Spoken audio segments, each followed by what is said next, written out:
say na aba. Guys. Di ko alam kung ano nangyari siya taka. Guys. I-stop mo na iyo. Guys. Hindi ko doon. Ulit ka. Guys. Ako naiirita sa sarili kong boses. Guys. Hello mga ka-wonder. Guys.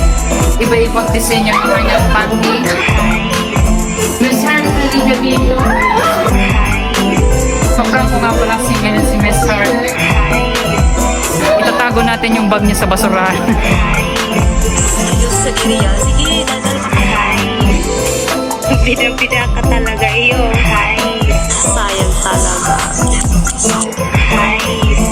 Priority sudah pag-iisip. Yes, I'm ready. Always. Basta kita.